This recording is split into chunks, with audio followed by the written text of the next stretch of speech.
Welcome to Chief Experience Officer, Brand Experience Multimedia series that features exclusive interviews with consumer-facing goods and retail thought leaders on building superior brand experiences. In this episode, I'm talking with Matt Fitzgerald, Vice President of Marketing for HelloFresh at the company's photo studio in Manhattan. Matt and his team of marketers, researchers, analysts, and creatives are using data paired with fast, iterative, and effective design to elevate the brand experience. Thank you, Matt, for inviting us to this beautiful studio, this beautiful space. I am a huge HelloFresh fan. I used to be a subscriber, and I have a hard time sometimes describing what HelloFresh means to me. So I would love to hear what HelloFresh means to you. What is the brand? Is it a food provider? Is it an experiences company? Is it a learning company? Well, one, thank you for coming today. We were looking forward to your visit. Very proud of our new space.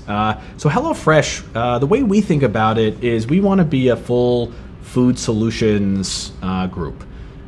Different customers have different needs when it comes to cooking and eating, and we want to create a brand experience that serves kind of the full range from people who have minimal cooking experience to really advanced cooking skills. And so that really is our mission today. Yeah, and I imagine as your brand is becoming more and more well-known in the U.S., who that target market has to have changed a bit. It and quickly. It makes my job very interesting, to be honest. What we've observed is that now that meal kits are well established, and it's a very fast growth category, the number of interested consumers is broadening. And we are seeing bigger parts of the U.S. market, whether that be household income, different household compositions, are starting to seek these types of solutions. And so through product design, through pricing, through our communications, we have to appeal to that broader part of the market. So we're working very hard today to make sure we create new products that can serve different market segments. And so that's a lot of the work that's going on today. And I expect for the years to come, you'll start to see that become a more significant contributor to our overall business. On the subject of new offerings, I understand that you have a very new offering. Yes, just within a matter of a couple weeks, we actually just started a retail product, which is really, really exciting for us. This is a bit counterintuitive from when we launched the company, which was a direct-to-consumer, internet-based model, and now we've expanded for the first time into a retail environment, and we're distributing through some grocery stores. We started with Stop and Shop, which is a really good partner for us, and we're just a couple weeks in, so we're learning a lot. But it changes the product. It's not a subscription. Mm-hmm. You can get an individual kit. More grab and go for the impulse shopper. And we've seen it be very complementary to our core product, that there's a group of shoppers that prefer retail. And so we would like to take the very rich learnings we have and offer a retail concept for them. So really, really exciting, kind of first few weeks and a long journey ahead of us to make this scalable. Yeah, and the physical manifestation of your brand has to be so different at retail because you're selling, something so different, versus the direct-to-consumer box that comes to the door. You kind of just want to announce, here we are, we're here, you're expecting us. But the retail consumer, you have to actually market on shelf. It's very new for us. In-store marketing is something that we're going to apply a very rigorous testing philosophy to figure out how do we communicate what this new category is. Retailers are just launching meal kits, and so for this shopper, it's new to them. Mm-hmm. And so we're going to have to establish the right frame of reference, point of difference, where in the store should we locate, what type of signage do we need, how do we understand shopping behavior, certain days of the week more popular than others. I tend to do my shopping on Sundays. And so we have a lot to learn, but we have some really willing retail partners who understand that we have to build this category together and really make it a core part of how shoppers enter retail and place our product in the basket. So it's going to definitely be a learning experience for us. We're excited to take on that challenge, but very, very different than our direct-to-consumer model. Yeah, and speaking of the retail partners, you mentioned that you're working together to really kind of find that correct marketing strategy on shelf. Can you tell me a little bit about that collaboration with the retail buyers? It's really been a very collaborative and iterative process. We've had to kind of work through the same questions together. Where is the right placement in the store? That is something that is critical. And I don't think either side has, the perfect hypothesis heading in. So we need to try a couple of different. Is it in deli? Is it with your proteins? Is it in produce? Is it near the dairy case? So we're going to try all of that. What is the right benefit marketing in all of the various signage? How do we get people to do trial through couponing? What type of branding will really pop at shelf, so that we don't blend in. And so they've been really great partners because they provided strong feedback throughout the preparation of the launch and are staying very, very close to the performance of the product now that we're live at shelf. So it really, in this scenario, given new category, really does take a strong partnership to bring it to life. What type of testing did you do before you guys started really getting into the nitty gritty? So testing and learning, along with all of the great data that comes from that, is our lifeblood. We've built up an incredible reservoir of data through the last 6 years in our direct-to-consumer model. So we know about food preferences and cooking preferences, day of week. I mean, we have this just incredible conversation with our consumers who are very honest with us about the product. And that was something the retailer loves, because we can tell them elements of the product that they may not have access to. What we hope from them is that we'll get something similar around what type of meals are really popular, what location in the store is effective, because that will really drive the next wave of product development and the wave after that, because we know we have to constantly change and improve our offering. So we will need access to how the product performs and how consumers are perceiving the product. We're very confident in the data we have, but we're moving into a new environment, and so we're going to have to use our data skills to really drive strong performance for the retailer. And so some of the data collection is still ongoing, because you mentioned that you have different places within these retail partners that you're kind of testing out your different merchandising strategies. So you can talk a little bit about what areas you're in now in the retail grocery stores and how you're collecting that data and testing it? Sure. So, we've been testing retail concepts for about a year. And the beauty of an entrepreneurial company is that some of it's quite scrappy. So we've had some one-off tests here and there along the way with the anticipation that retail would become a significant growth opportunity for us.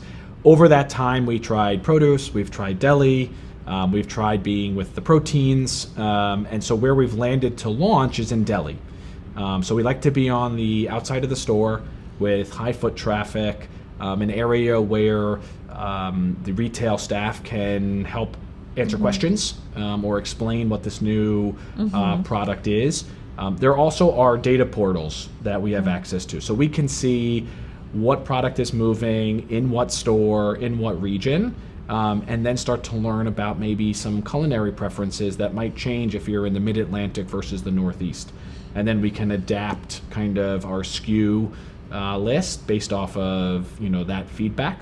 But we just will need time in channel to really start that process. It makes sense that you'd be in the deli section, because the deli section also, as you mentioned, you have that consultative sale, because the deli workers are there to interact with the shoppers, as well as an opportunity to kind of sell via branding vehicles such as POP, because people are standing and waiting. I understand there's also some great brand executions that are around this launch, from the package design to the point of purchase. Can we talk a little bit about how those brand extensions came to be? So are these designed in-house, the POPs and the packaging? So everything is designed in-house. We had a very exciting new hire earlier in the year where we brought in our first creative director, who has vast experience in retail. She's a very, very talented packaging designer, in addition to a number of other great skills and talents. And she was the one who helped us really take the packaging to the next level. And you see it has wonderful dynamic color.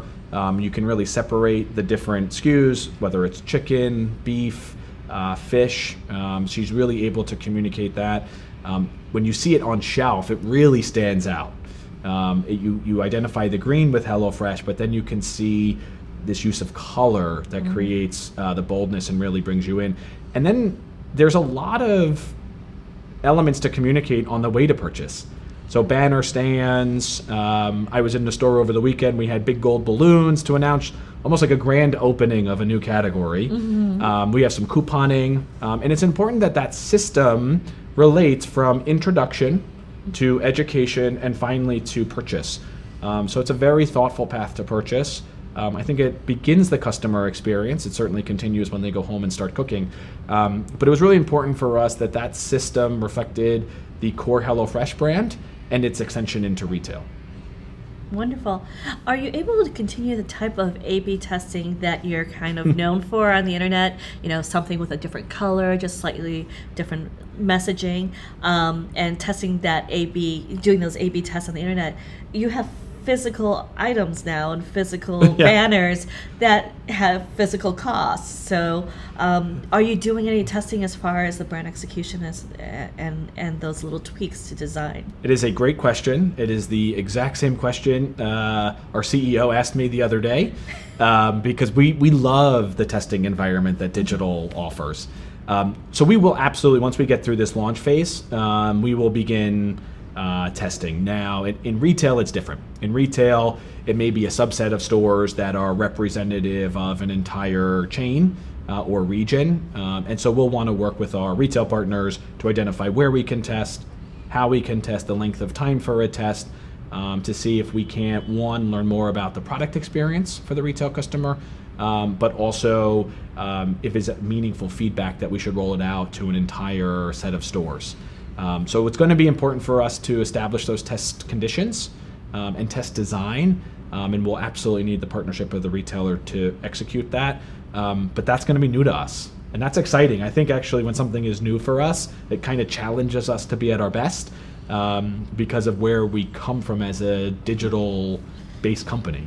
Some of our viewers might not be as familiar with HelloFresh and the amount of testing that you do traditionally in the digital area. Exactly. You're traditional for you, may not be traditional for everyone else, but traditionally for you in the digital world. Can you talk a little bit about some of this testing that you do as far as your online advertisements? I think you even do some testing with your television commercials. We certainly do. So it comes from a very pure place, which is constant improvement. And the digital environment affords us the opportunity to test everything and to be on a journey to better serve the customer. And so we try to deploy as many tests as our audience size permits. And Netflix is a great inspiration here for us.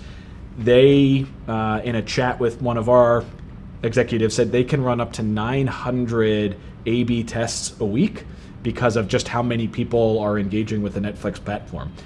So that has become our standard.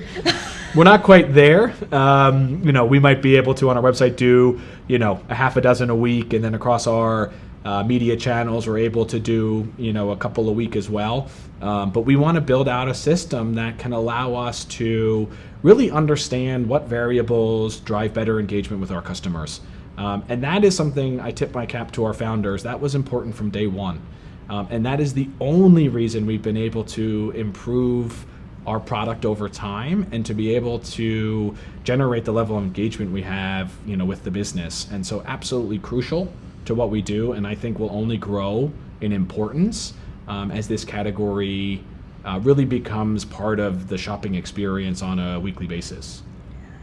And you've made quite the investment internally to be able to act on these learnings quickly. So you've made this investment in this space, in the photo studio, and you do some video work here. Yeah, so it was really a full service studio, and really the mandate was innovation.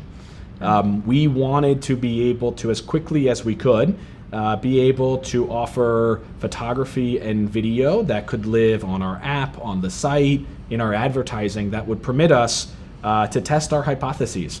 And we have a really dynamic team, especially in our growth media, and they have some of the most creative ideas you'll ever heard to test, but then you need to execute. And so investing and developing this studio was designed to be able to meet that hypothesis testing on a very, very kind of quick basis. And we just brought this online a couple months ago, and so we're really starting to hit our stride here. But it was really about innovation and learning faster. It's something that we are having such a big conversation within the marketing community. I would say maybe 5-10 years ago, we were all about, and we still care about innovation, but about the ideas. But now we're really seeing this kind of change in the sea of thought as far as execution is maybe the hardest part of implementing change and optimizing our marketing programs. Well, I've been, at HelloFresh almost 4 years now, and when I joined, we had a lot of good ideas, but we didn't have a lot of ability to execute. Then as we were able to expand our teams, we had a lot of good ideas and we could execute most of them. Now, given the talent and the skill set that we have in-house, we have a lot of good ideas. Now we can evaluate and prioritize those ideas. And when we move to execution, it really is industry leading. So it's been very impressive to see that evolution. And the execution is absolutely critical to the ultimate success of a test. And then if you're going to roll it out to the entire customer base, that experience has to be worthy of the customer. And so we need to get it right. And so the retail packaging is a great example of that. That is something that would have been a challenge a couple of years ago, but today we can start with a very high quality output based off of that evolution of the team and how we can execute and put so much emphasis on execution. Yeah. Let's go back to one word, success. Okay. How do you measure success? How are you guys deciding what is a successful campaign? And, what are you looking at I know you're looking at the program as a whole, but also are you looking at the program as far as individual vehicles? Because readers tell me all the time, it's easier to determine the ROI for the marketing program, but when their shareholders are saying, okay, let's bring us down to our actual vehicles. What vehicles are actually providing good ROI? It's so hard to break that down. I agree. I think today, very complex media landscape. We have a lot of tools, some we've built internally, some we've partnered with vendors, is to figure out the effectiveness of our media. So we can do that through multi-touch attribution, through marketing mix models, through some last click attribution. So we look at all of that. Is there any one that's absolutely 100% correct? Probably not. Do you have to have really smart, hardworking people managing the media and analyzing it from a lot of angles? You certainly do. And then at the end of the day, we have to look at how quickly are we signing new customers up, and are they staying? Do they really like the product? Are they getting it every week? Are they becoming ambassadors of the product? And so I think while we evaluate the media, we look to some higher order KPIs as well to be able to kind of maybe fill in that gap that some of the tools don't always permit, to make the analysis of saying, we're 80% confident that this media mix is driving growth, but we can really see the growth in absolute terms and the retention. So therefore, the 80% gives us confidence, and then the business metrics give us the kind of faith to continue with that other 20% because we're moving in the right direction year over year, quarter over quarter. Yeah, revenue marketing is so important to what we do, but revenue marketing often is separated from other parts of the marketing department. I have a feeling at HelloFresh it might not be that case. Can you talk about your approach to revenue marketing versus brand marketing? Sure. So our kind of marketing suite, we really have two centers of excellence. So we have growth media and we have brand marketing. And in growth, we absolutely expect full revenue management as part of a channel manager's mandate. So when they're evaluating the performance of their channel, they have to take into consideration the cost to acquire a customer and then the payback period. And we're very rigorous standards around what that ratio needs to look like and how time-bound it needs to be. And we think it's very important that we have very empowered channel managers who can evaluate the acquisition cost, the scalability of a channel, the payback period, the creative performance, the financial reconciliation. So it's a really wonderful role, and it's a great 360 role because it really kind of prepares you for future management roles within the growth team. But revenue is critical because that would be the first question of, great that you're signing up so many people, but with what revenue to come? And so that's something that they need to be able to evaluate. I don't know if everyone knows this, but HelloFresh is a global company.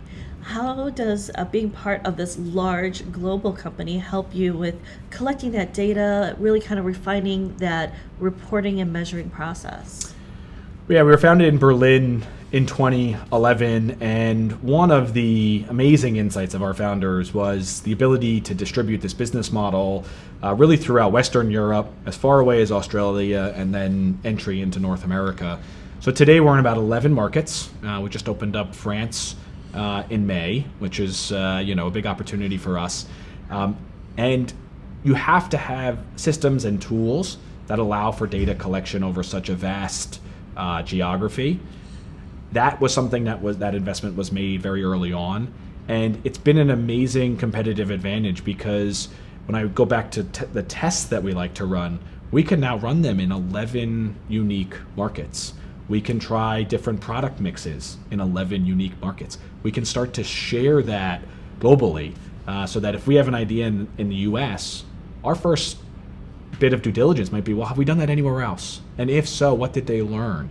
And how might we be able to ingest that into our product development or our media mix or our creative testing? And we've used that time in and time out. So it's really an important distinction that we have. And I think it's allowed us to grow even faster because our rate of learning just outpaces most competitors in this category. We live in a fast-changing digital world. Dynamic communication and social expression influence just about everything we do. Business is digital.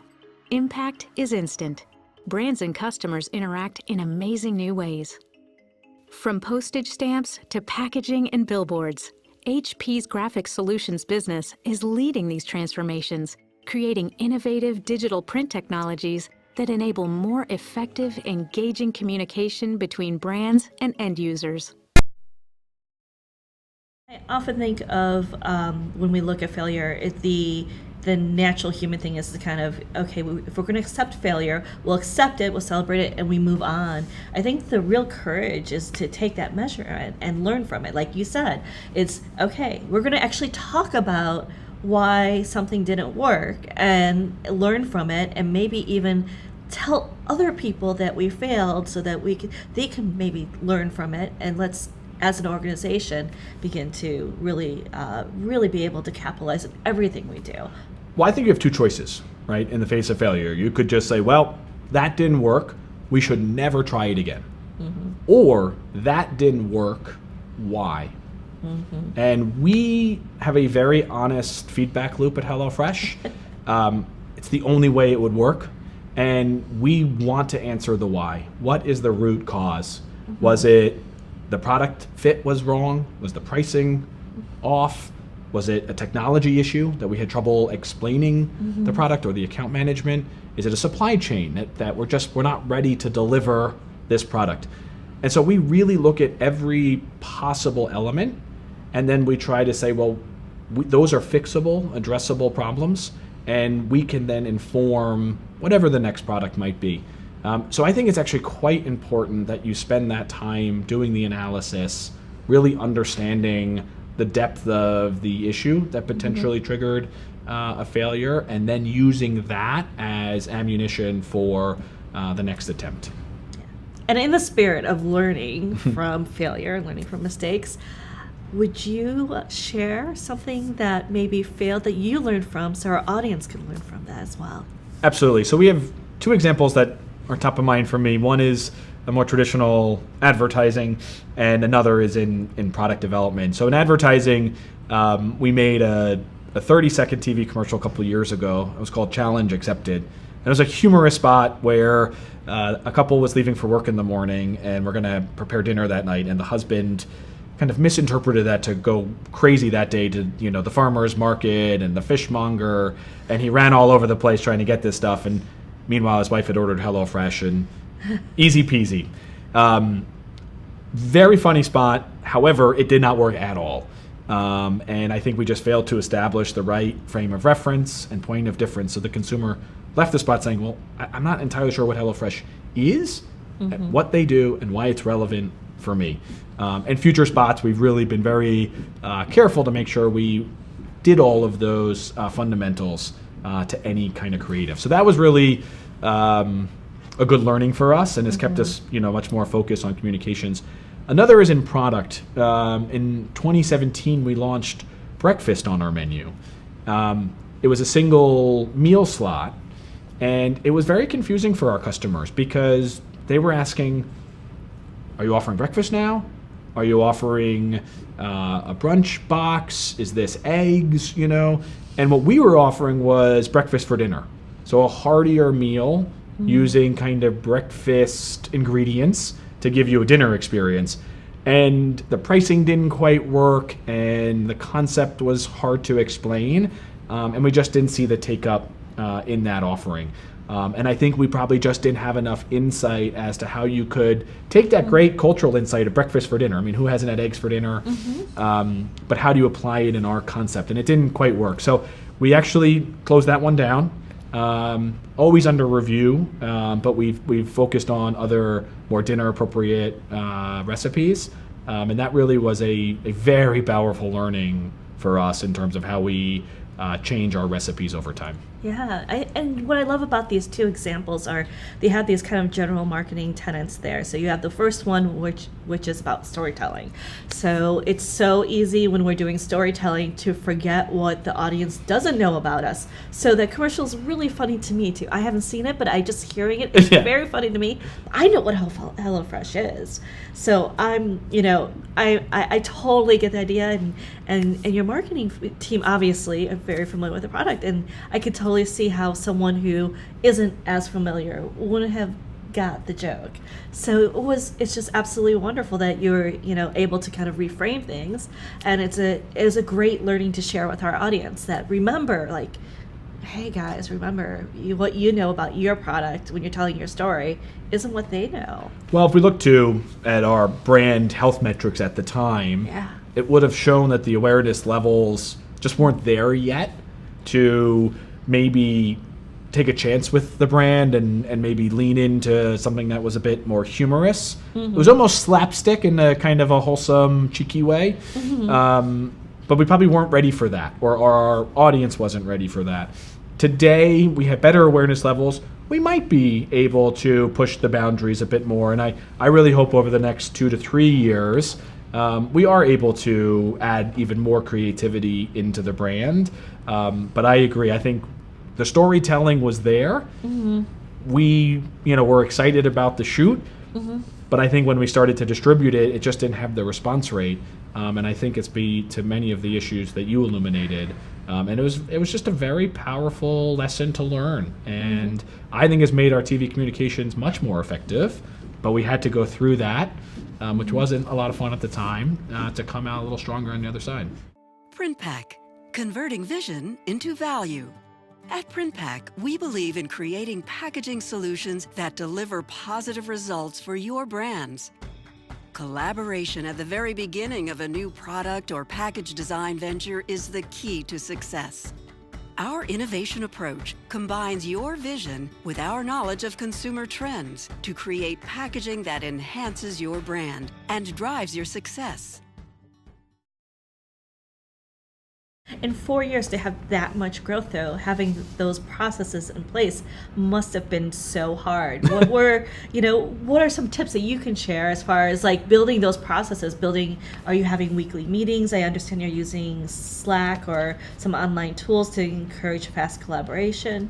Yeah, so in digital, certainly Slack is a big one for us, but Gmail, GChat, I think people are texting now. I mean, I think it's The more important thing is open communication. Sometimes it's better just go walk over to someone's desk and have the chat right there and not always go through a digital channel. But that is absolutely core.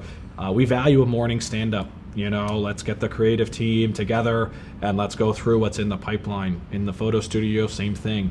Let's really make sure we're all aligned to what the goal of that day or that week is so that we can serve the larger business need.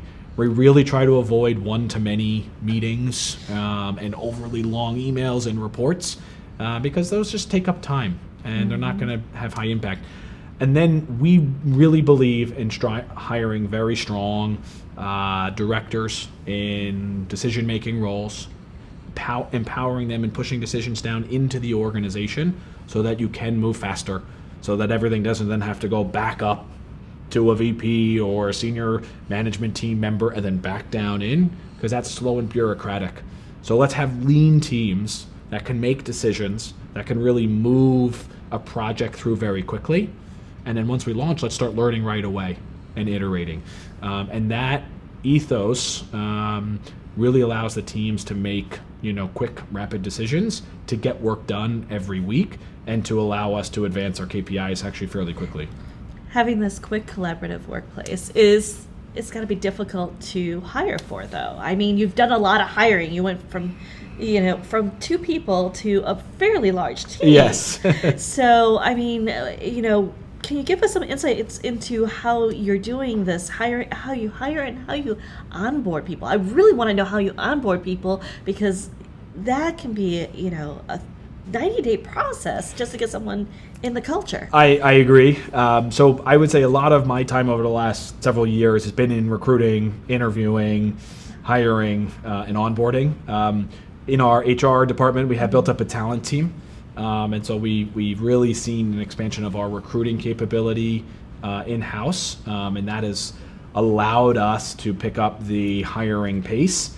Onboarding is a challenge. We have new starters every week. They need to learn the culture of HelloFresh. Then what is their job? How can they start to have impact? How will they be evaluated against goals? And so we're improving there, but we're not done in that journey.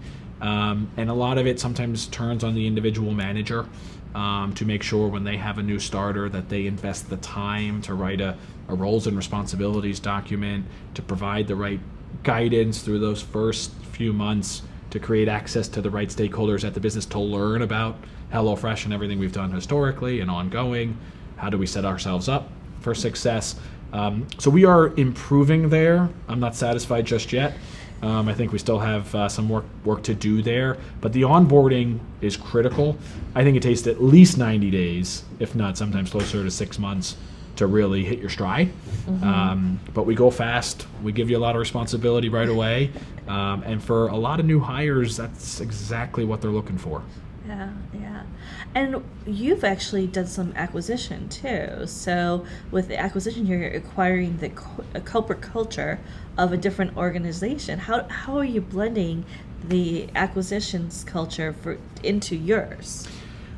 So we acquired Green Chef, who is a organic and specialty plan-based meal kit in Boulder, Colorado. They launched their company in October 2014 and have done a really admirable job creating meal plans for consumers that either have are very passionate about organic or have specialty diet needs. And so they really have done an amazing work. We thought it was just the perfect partnership because we don't offer those plans, and so this was perfectly complementary. We've been working on the integration for the last 90 days. I've taken up the work stream for marketing, and one of the things we focused on early on was how do we bring the two cultures together. We're in different locations. We've approached the same category with some variation. And so we've just made that part of the early conversation.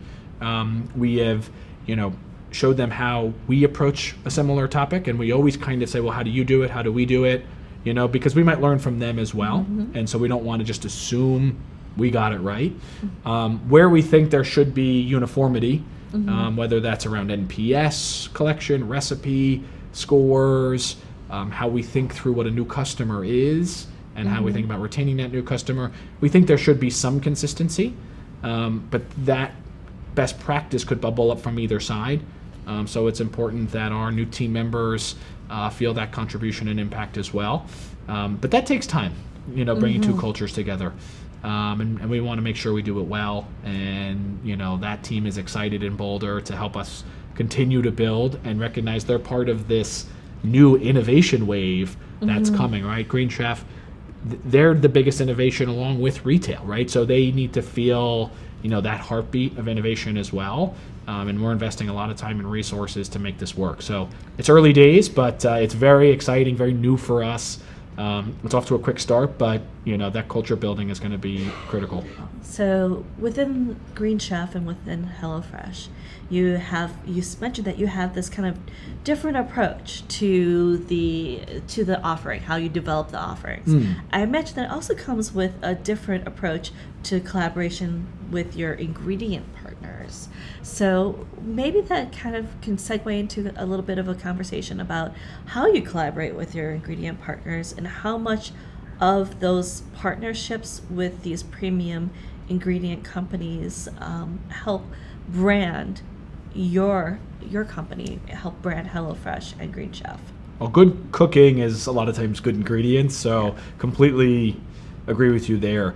With Green Chef, actually, one of their best achievements is they have 2 facilities that are certified actually in a different way than ours. They're able to, they make a lot of bespoke sauces. They're absolutely delicious.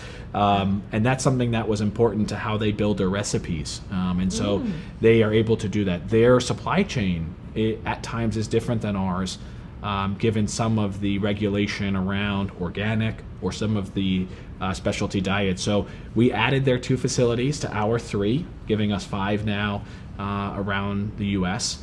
And we need to preserve as much of that supply chain as we can. So in some instances, we share a vendor. And so therefore that's perfect. If anything, we might be able to create better pricing because of higher volumes. In some, their vendor is fantastic. And so we would look to maybe broaden that relationship with HelloFresh. And in others, they may not have established that relationship yet. So maybe in packaging and stuff like that, we can contribute some of our learnings and some of our relationships. So we're gonna, work with them to make sure that vendor management is really strong because of how they build their product. Actually, those foundational ingredients are what has propelled the value proposition there. And so we need to learn from their chefs and their leaders in their supply chain on what's really important for the customer, and then how can we help them kind of with some of our scale and some of our insights to create a more holistic approach. When I think of subscription services, I often think of discovery in a very different way than in retail. Subscription boxes, much like what Birchbox has done for cosmetics and health and beauty aids, help us kind of find new ingredients, companies that we might not have known about. So some of these partnerships, I imagine, help elevate the branding of HelloFresh. And you mentioned that Green Chef has a slightly different approach with some of the sauces and things like that nature, and that seems to talk more about taking that kind of bespoke type of approach. So why don't we break that down into 2 different questions? Okay. So the first question would be, how do the partnerships with the ingredient companies, how do you brand and market those partnerships within, say, your box to help elevate the consumer's perception of HelloFresh? So we've worked very hard on the inbox experience. So when you open a HelloFresh box, we want it to be akin to Christmas morning. And we actually hear that from people when they get the box on the doorstep. They're that excited. And so every element, every component part communicates a part of that experience. And so when you open a box, you will see very, very strong HelloFresh branding, from our beautiful recipe cards with the finished meal on top to our kit bags that convey certain messages around quality, freshness, recycling, to the ingredients themselves. Now we have a lot of produce, red onions and peppers. there's no branding on that. That's just the way nature intended it. But then on a lot of elements, we either have HelloFresh branding or co-branding. So if it's a strong partner, a lot of times they like bringing the two brands together. We're a very strong brand when it comes to cooking and the recipes at home and the service level, and they're a very strong brand when it comes to the supply chain. So whether it's a chicken farmer or some of our produce partners, that's a nice blend, I think, that signals to the customer our commitment to quality and kind of the assurances of the HelloFresh brand.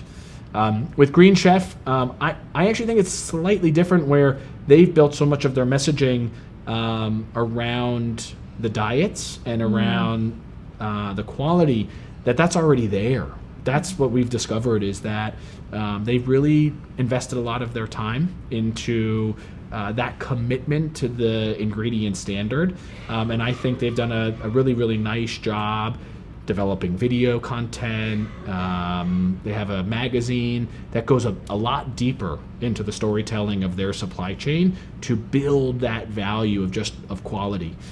So slightly different for us. So we'll have to see how we kind of merge both approaches, and kind of understand maybe the differences of an organic customer or a specialty diet customer. What are their needs in a product and in communications. So it'll be interesting to see how that journey unfolds. But I think right now that's where they've been able to do a nice job, is building up their image of quality. One thing that I think the two of your companies have in common is that you're doing such a great job at helping bring new, different foods, kind of taking almost like a corporate social responsibility mission to bring fresh, healthy food to everyone. It's kind of like what Uber did for transportation. It's a really exciting part of what we do. We're able to give access to fresh ingredients, high quality ingredients, in season ingredients. And sometimes access really is a barrier for people eating a balanced diet. In addition, we also provide very specific recipe cards that help you work with produce and maybe different types of animal proteins. For a lot of people, that's the struggle. They might want to buy fresh produce every week, but they're not entirely sure what to do with it.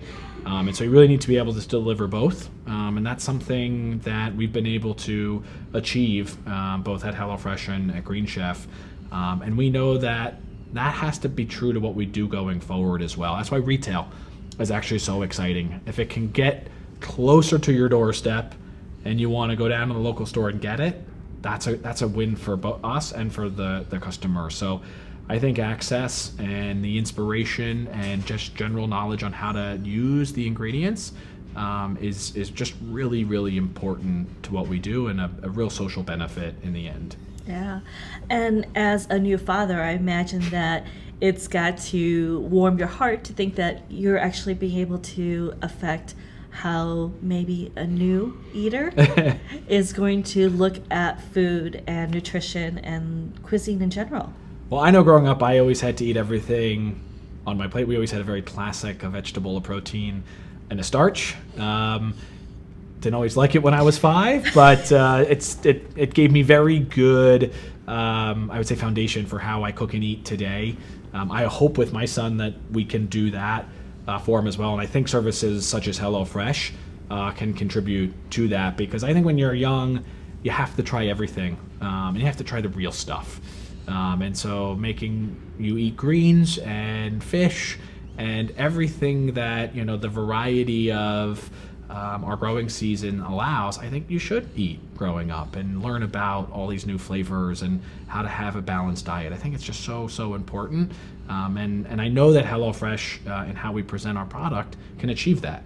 And so you just have to have a little bit of courage that it's going to taste good. And when it does, I think you'll be really pleasantly surprised with how you and your children are eating. So it's so important when you think about like families and food and the whole idea of you have this opportunity with families and with children. If you're able to introduce them to different types of foods, maybe they don't eliminate a whole category, such as the classic I hate vegetables, because their experience with vegetables, it's only maybe one vegetable that they don't like. Maybe there's something else that they really might love. Yeah, I think there are a few things at play there. I think one is the access. Unfortunately, in such a big country as the U.S., not everybody has access to in-season produce, a variety of produce. And so I think a lot of times when you write off an entire category, it's just that you haven't had a good version of that category. And that's the difference between maybe liking something and disliking something. And then I think for children, they absolutely should eat what's on an adult's plate as well. I think, child imprinting of food patterns and food behavior and being willing to try new foods can be established at a really early age and foundational for the rest of life. And so I think as long as you're getting a good version of an ingredient, you're cooking it appropriately, every reason to think your child will actually like vegetables and fruit and all the stuff that's really good for you. We just have to make sure we're giving them food that tastes good. And to that end, you had some great learnings as far as product development for the family market. I can't remember who specifically said it, but during our previous conversations, someone mentioned that we always think about bringing kids into the preparation part of the meal as the way to engage them. But working with families, you often found that it wasn't so much preparation. You could tell the story of the preparation, but making good food was perhaps a little bit more important than having a simple preparation cycle that they can be part of. We have a family plan, and we just did a lot of work about a year ago when we were relaunching it. And that was the insight, was we had originally hypothesized that include the children, and there are steps that are safe, right? I mean, we're always a little wary of knives and boiling water, but there could be mixing steps and finishing steps that would excite the children, and now that they're interested in cooking, it will follow through to eating. What we really learned was mom and dad want to make sure they cook the meal to the right specifications, and so actually not including the kids is what is important, but plating a delicious meal is absolutely critical. And so we made sure that these were family-friendly recipes, that the finished product was delicious, that mom and dad could feel good about it, and then the most important thing is that the kids approve it and actually eat it and then request it again. So that's where we put more of the emphasis in our process. So you could certainly include your children. However, the most important thing is they're at the table enjoying their meal, and that's where we put most of our product development effort. It's a really good learning, because to learn that, as we begin to develop products for this consumer segment, that we understand that everyone loves great tasting food. And there's ways to include children in the experience without sacrificing the quality of the end product. Absolutely. I mean, we should all be eating the same things. It shouldn't be generational at all. And so I think that was important to us when we learned that, is let's have one recipe that everybody in the family can enjoy. And then how do we make it a good experience? Well, sometimes we include content that's maybe more relevant to the children while the parents are cooking. And so maybe they are learning about fruits and vegetables and healthy eating habits or positive eating habits, but it doesn't necessarily mean that they're participatory in the cooking experience. So overall, the brand experience, it comes through, but you just have to kind of compartmentalize it in the right way. And at the end of the day, if it tastes good and is well balanced, that's a successful outcome. Yeah, you're developing a product that delivers on so many levels. So you're delivering a superior experience as far as food and taste. You're delivering some great nutrition with variety of different types of foods, because the subscription box changes. Right. And so there's that. There's also the experience of cooking, because that's a great thing about subscription boxes. That you could actually cook it. Sometimes you could go to a restaurant and maybe get a meal for about the same price, but you don't get that experience of cooking with your family. And then the social mission of educating the children. So you're developing a time where the whole family can be together, have the shared experience of creating a meal, and you're also doing something that's socially responsible and making sure that the next generation understands the origins of their food and how to enjoy it? Well, we present HelloFresh as a simple product and a simple experience.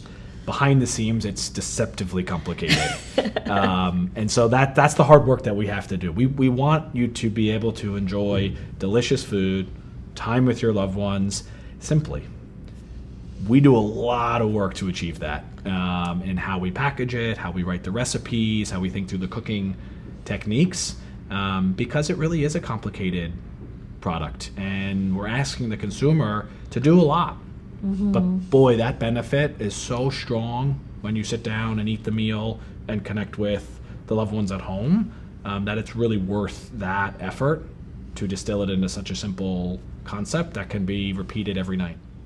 That example is a great showcase for a principle that we talked about before, which was iteration. And you took the learnings of, it almost could be one of the failures that you learned from, and you took those learnings and you were able to actually break down what worked and what didn't work. So can you talk a little bit about the way that you dissect your projects and how you kind of how you're able to measure that success of that project, of that product, whether, again, if it was the product, was it product development, or if it was the marketing. So maybe we could talk a little bit about iteration and the importance of dissecting a project into its parts in order to improve and elevate. Great question. Really probably the foundation of our future success. So when we are launching something new, we always have a scoping period to create what the project timeline is, what are the deliverables, what are the KPIs. That is part of the initial development of any project that we start. We then empower a small multifunctional team. So you need a member of the product team, operations team, marketing team, you need a senior management sponsor, but then to be able to make decisions throughout the project. We then set what most would probably agree are very aggressive timelines to launch with a very long to-do list to get something ready. And then once we launch, we make sure that we are learning from the moment we say go. And how do we do that? We do that with NPS surveys, recipe surveys. We do that with our social communities. We are constantly listening to how that initial launch is going, and we crave that feedback. And once we get it, we start improving. And every single week, because we have new recipes every single week, we can improve every single week. And that's the mentality. So there really is no finished state to any of our products, because we actually always believe they can get better. And that feedback that our customers happy to provide allows us to get better week over week. So it's fast. The goals are very specific. And how we start to evaluate is against that set of KPIs that we set out from the beginning. Now, in marketing, that might mean customer acquisition cost. In product, that might mean the recipe score and the NPS. In operations, that might mean the error report that comes through our customer care teams. So it's important that each function has a set of KPIs, and that we are reviewing them on a very regular cadence so that we can then open up sub-projects to address where we can get better. So it really never stops. Iteration really is core to what we do, and it allows us to actually go quite quickly in making improvements to the product. Wonderful. Well, I am excited to see how you continue to iterate and elevate and evolve. Thank you so much, Matt. It's my pleasure. Thank you for having us.